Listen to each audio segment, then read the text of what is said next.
Hello, readers. Let's talk about poems. Poetry is a special kind of writing. If ordinary writing is like talking, then poetry is like singing. Poetry is a way of making art with language. Poems can express huge ideas or feelings. They can be about the sound or rhythm of language, or they can be goofy little jokes. It's like any other kind of writing.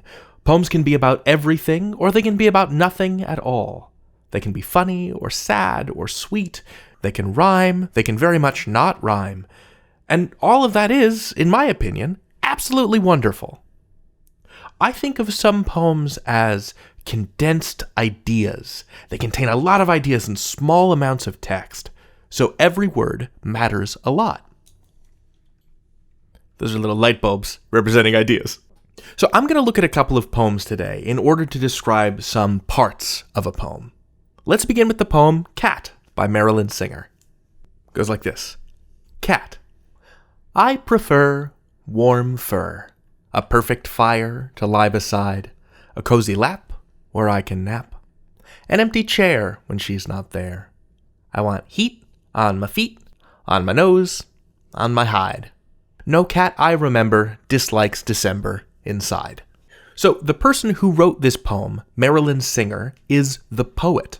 For stories, the person who writes the poem is an author, but for poems, the writer is a poet. But who is telling the poem? Who's speaking? The person whose voice we hear in a poem is called the speaker, which is another thing I like about poetry. When you're having trouble understanding a poem, read it aloud. Part of the pleasure of poetry, for me, is hearing the words bounce around as you say them. And in this poem, I'm pretty sure the speaker is a cat. Now, you'll notice there are only 3 sentences in this poem, but they're separated into 15 lines.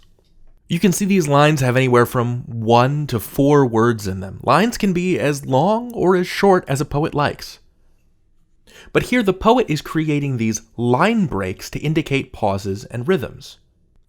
Right, like normally we wouldn't start a new line here if this were prose, or here, or here, or here, or here. Right, the poet is choosing to create line breaks in order to change the way the sentence or the line looks on the page.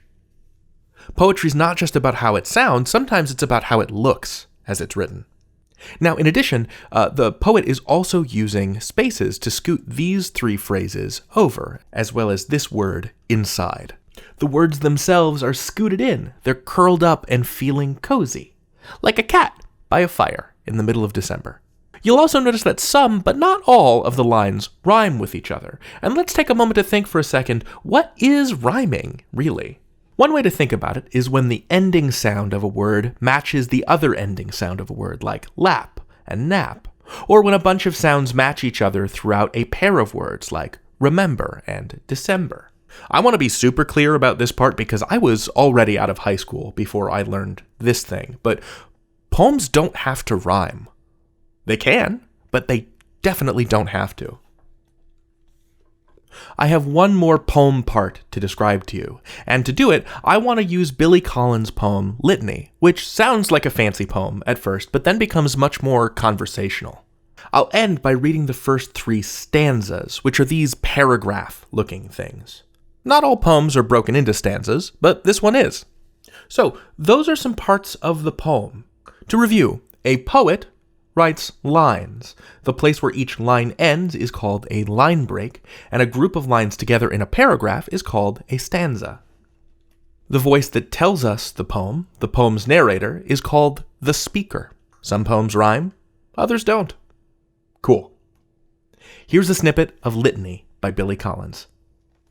Litany. You are the bread and the knife, the crystal goblet and the wine. You are the dew on the morning grass, and the burning wheel of the sun. You are the white apron of the baker, and the marsh birds suddenly in flight. However, you are not the wind in the orchard, or the plums on the counter, or the house of cards, and you are certainly not the pine-scented air. There is just no way that you are the pine-scented air. It is possible that you are the fish under the bridge, maybe even the pigeon on the general's head, but you are not even close to being the field of cornflowers at dusk. There's more, but I'd love it if you looked it up and read it aloud yourself. You can learn anything. David out.